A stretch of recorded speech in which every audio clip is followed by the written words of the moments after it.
मिल्लत news bulletin में आपका स्वागत है। देश और दुनिया की बड़ी खबरों के साथ मैं असरार अहमद।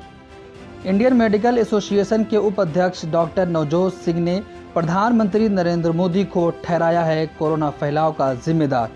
उन्होंने कहा कि कोरोना प्रोटोकॉल को हवा में उड़ाते हुए बड़ी बड़ी रैलियां करके मोदी ने कोरोना को पूरे देश में फैलाया है। डॉक्टर नवजोत ने कहा कि प्रधानमंत्री खुद एक सुपर स्प्रेडर हैं। उन्होंने कहा कि जब पूरी मेडिकल टीम लोगों को कोरोना गाइडलाइन का पालन करवाकर काम कर रही थी, तब प्रधानमंत्री नरेंद्र मोदी कोरोना प्रोटोकॉल की धज्जियां उड़ाकर देश में बड़ी बड़ी चुनावी रैलियां कर रहे थे। उन्होंने आगे कहा कि जब देश कोरोना की दूसरी लहर झेल रहा था, तब चुनावी रैलियों की अनुमति और कुंभ मेले को अनुमति देकर पूरे देश में केंद्र सरकार ने कोरोना फैलाने का काम किया है। देश में हर दिन दो अलग अलग धर्मों के बीच सांप्रदायिक झड़प की खबरें सामने आती हैं। इन घटनाओं से लोगों में धार्मिक नफरत भी बढ़ती है। इसके विपरीत गुजरात के मुसलमानों ने आपसी भाईचारे की एक मिसाल पेश की है। इससे देश में शांति और भाईचारे का माहौल बनेगा और एक दूसरे के बीच प्यार भी बढ़ेगा। गुजरात के जूनागढ़ की शोध में पिछले कुछ दिनों में लाशों की तादाद में 5 गुना बढ़ोतरी हुई है। इसको देखते हुए गुजरात के मुसलमानों ने शमशान घाट के लिए 3 ट्रैक्टर लकड़ी दान किए हैं, ताकि शमशान घाट में लाशों का अंतिम संस्कार करते समय लकड़ी की कोई कमी न हो। राजधानी दिल्ली में कोरोना के विस्फोट और उसे संभालने के लिए ज़रूरी संसाधनों की इतनी ज़्यादा किल्लत है कि सत्तारूढ़ दल आम आदमी पार्टी के विधायक शोएब इकबाल ने राष्ट्रपति शासन लगाने की दिल्ली में मांग की है। उन्होंने कहा कि ऐसा नहीं हुआ तो दिल्ली की सड़कें कोरोना से मरे लोगों की लाशों से पट जाएंगी। अपने ही क्षेत्र के लोगों की मदद नहीं कर पाने से दुखी और कुंठित होकर इकबाल ने कहा, मुझे दुख हो रहा है कि हम किसी की मदद नहीं कर पा रहे। मैं 6 बार से विधायक हूं, लेकिन कोई भी सुनने वाला नहीं है। मैं तो यही सोचूंगा कि दिल्ली हाई कोर्ट तुरंत यहां राष्ट्रपति शासन लगाए, वरना सड़कों पर लाशें बिछ जाएंगी। इसके पहले दिल्ली हाई कोर्ट ने केंद्र सरकार के बाद अब दिल्ली सरकार को फटकार लगाई थी, आलोचना करते हुए कहा कि आपसे मामला संभल नहीं रहा है, बहुत हो चुका। अदालत ने एक याचिका की सुनवाई करते हुए दिल्ली सरकार को बहुत ही खरी खोटी सुनाई थी। हाईकोर्ट ने कहा, आपका सिस्टम फेल हो चुका है, दवाओं की कालाबाजारी जारी है। जो लोग ऐसी दवाओं से घर पर इलाज कराना चाहते हैं, उन्हें वो क्यों नहीं मिल रही। कोरोना की दूसरी लहर ने देश में कोहराम मचा रखा है।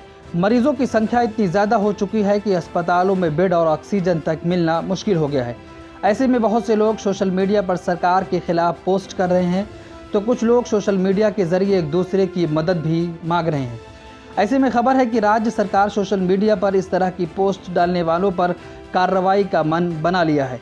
ऐसे में सुप्रीम कोर्ट ने अहम आदेश देते हुए कहा कि सोशल मीडिया पर ऑक्सीजन, बेड, दवाओं आदि की पोस्ट करने वालों पर कार्रवाई नहीं होनी चाहिए। सुप्रीम कोर्ट ने केंद्र, राज्यों व डीजीपी को आदेश देते हुए कहा कि अगर अफवाह फैलाने के नाम पर कार्रवाई की गई तो उन पर अवमानना का केस सुप्रीम कोर्ट चलाएगा। इजराइल में भगदड़ से कम 44 लोगों की मौत हो गई और दर्जनों घायल हो गए। विदेशी समाचार एजेंसी के अनुसार उत्तरी इजराइल में एक यहूदी धार्मिक स्थल माउंट मरून पर भगदड़ मच गई। मीडिया रिपोर्टों के अनुसार भगदड़ तब मची जब बड़ी संख्या में यहूदी इजराइल के सबसे बड़ी वार्षिक धार्मिक सार्वजनिक सभा में शामिल होने गए थे। इजराइल के प्रधानमंत्री नेतन्याहू ने इस घटना को महान आपदा कहा है।